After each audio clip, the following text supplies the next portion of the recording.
I'm Holly Williams and I'm going to talk about a show that I've curated. It's on at the moment called Swedish for Argument. It's an exhibition that focuses on Ikea and modern living, and it's got a range of works by artists across the world and 3 new commissioned pieces by Australian-based artists.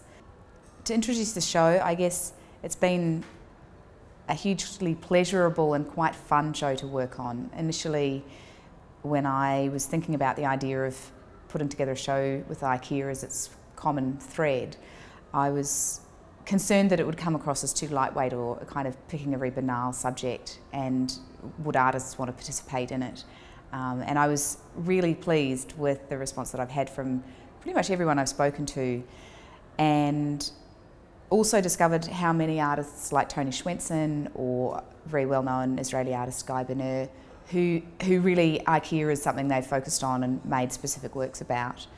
In the case of Tony's piece, he was very interested in, I guess, the sort of facade of appearance of, in the case of Sweden, which is we perceive Sweden as being very egalitarian and socially progressive, but up in Scandinavia they tend to view Sweden as a very strong colonising force, and with, I guess, quite a lot of suspicion or resentment.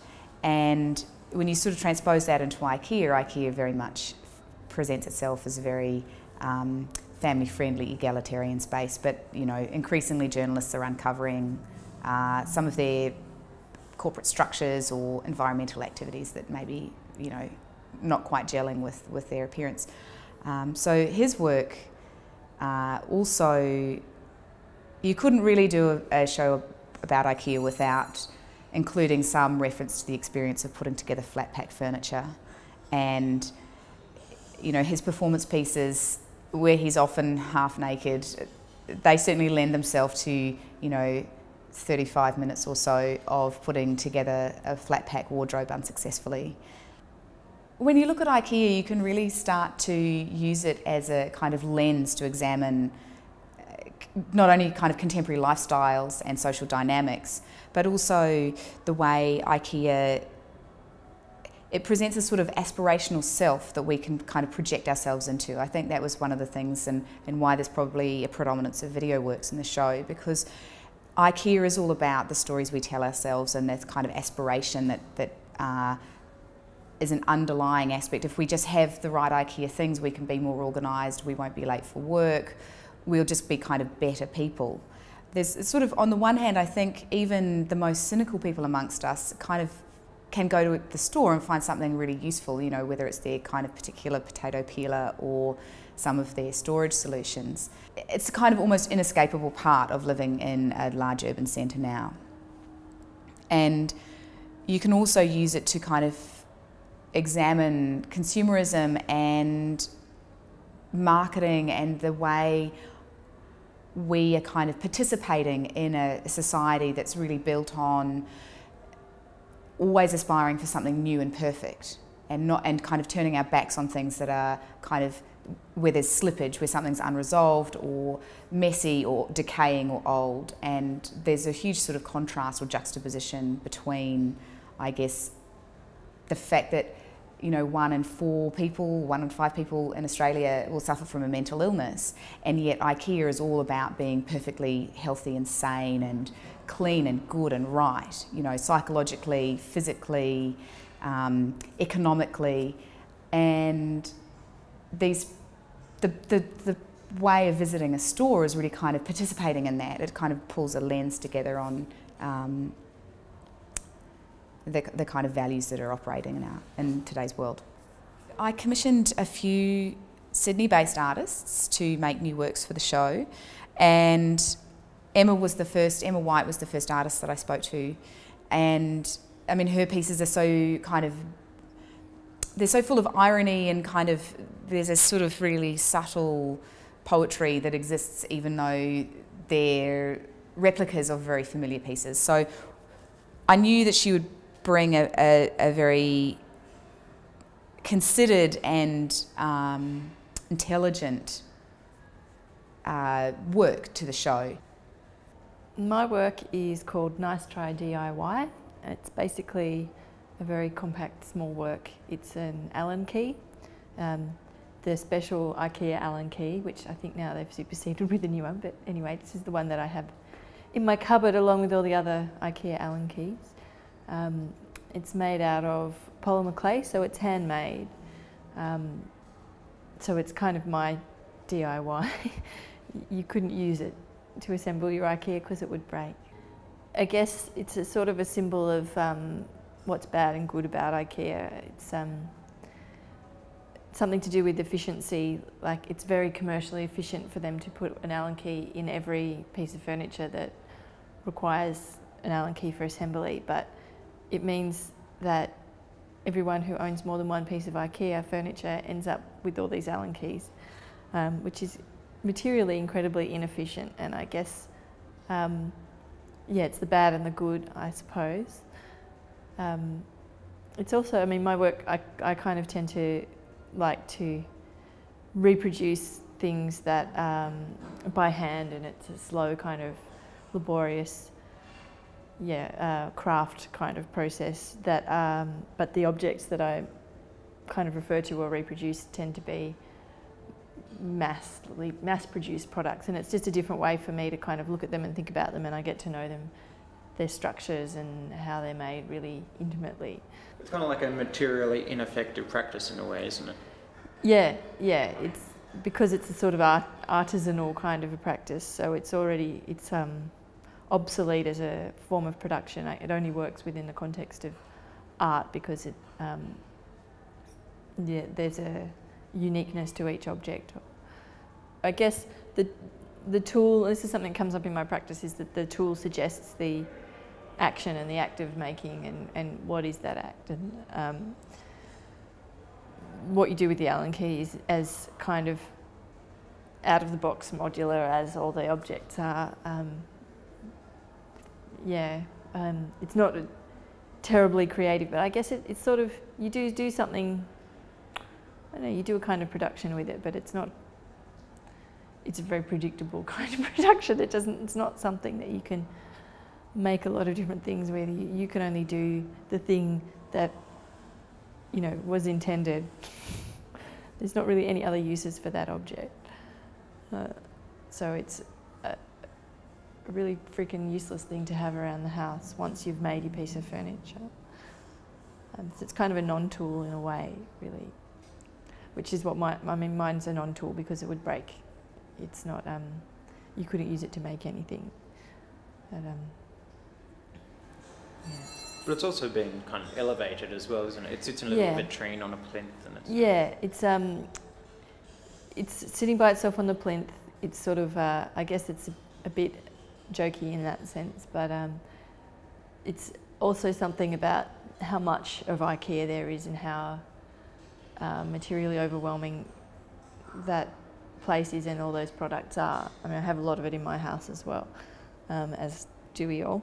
And if you pull something out and separate it and elevate it and give it a white box, then you can kind of push the rest of it away for a while, make something precious out of something that's really, I don't know, ubiquitous and doesn't seem to have a very high value, I guess. I called the essay for the show self-assembly because, you know, obviously on the product instructions it has the word self-assembly.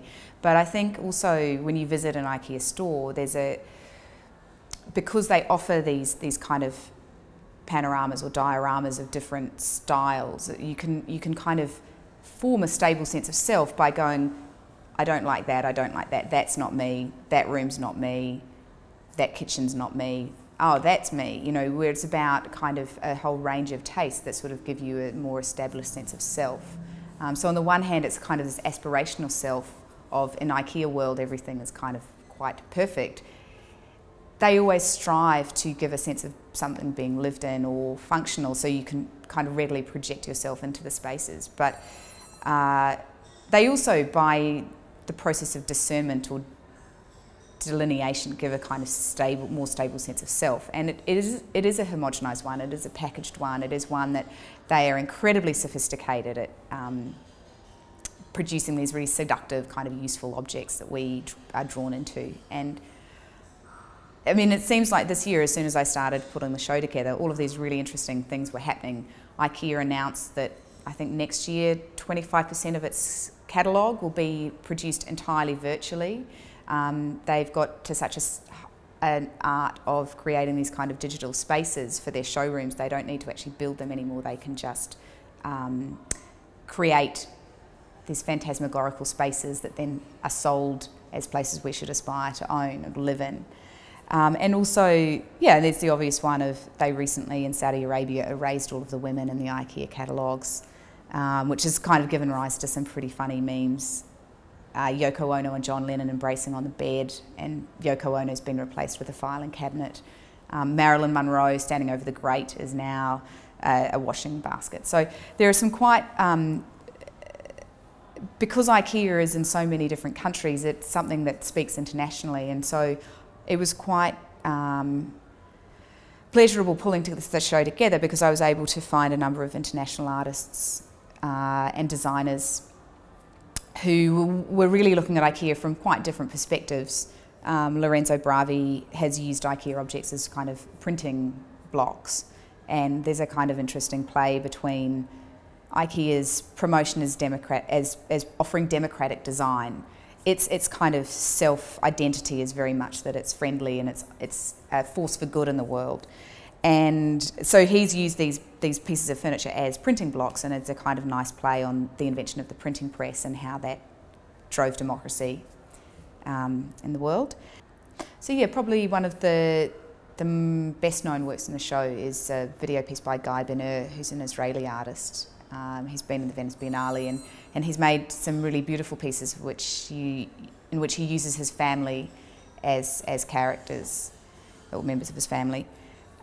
So for the piece called Stealing Beauty, he got his family to act out little scenarios and scenes in different Ikeas in Europe and in Israel. And he has really interesting conversations with his children in particular about the idea of private property, ownership, capitalism. And I think it's a very interesting way of, I guess, framing a conversation about these quite pervasive and influential forces in our lives through the lens of an Ikea store experience. So, and it also, his work is really funny. I think throughout the show I've tried to make it quite a pleasurable and kind of funny experience, and also give people a lot of scope to consider their own experiences. I mean, one of the main reasons I curated the show, and a show that I did last year about money and the economic system, is that I'm quite interested in pervasive forces in our lives that we don't really consciously examine in a specific way very often. So I guess with money, it's around us all the time. We don't really sort of sit and examine it as a kind of force or a system, the economic system. Or with Ikea, you know, we use its products. We don't really reflect on how it's actually influencing how we live and how we perceive ourselves and how we consume and how the planet runs. I guess one of the other works that sort of stands out is Jess Olivieri and the Parachutes for Ladies. Their work is very much dealing with the architectural space of Ikea and how it's really mediated to flow in a certain direction. So she's made a very beautiful, quite whimsical piece called Like a Salmon, which is filmed in the perspective of going against the flow. And when you start doing that, you see all these different things in the store that you really don't notice when you're walking in the direction they want you to. Suddenly you can see all the emergency exits, the backs of signage. It becomes quite different, and I think that the whole point of the show is to, I guess, open a conversation around Ikea, but also to frame it very differently. And it's been one of the first shows that I've been able to build a really comfortable reading room, which also uses all of the Ikea products, but also has a number of publications which are, I guess, a critique of Ikea or an examination of its influence. So the structure itself is very much, it's compartmentalised. A lot of people have been really struck by what a complex arrangement for space that the show is actually installed in. And it is very much about creating those sort of shopping areas. It's got a one-way flow to walk around it. It's got kind of secret cut-throughs. And yeah, it's been quite fun. Also, the wall labels are replicas of Ikea wall labels. It's been kind of pleasurable to, I guess, be quite playful with how I've interpreted, I guess, the associated things, the catalogue and stuff like that. So the show is dealing with actually quite serious themes of modern living, but it's been able to explore it in quite a playful way.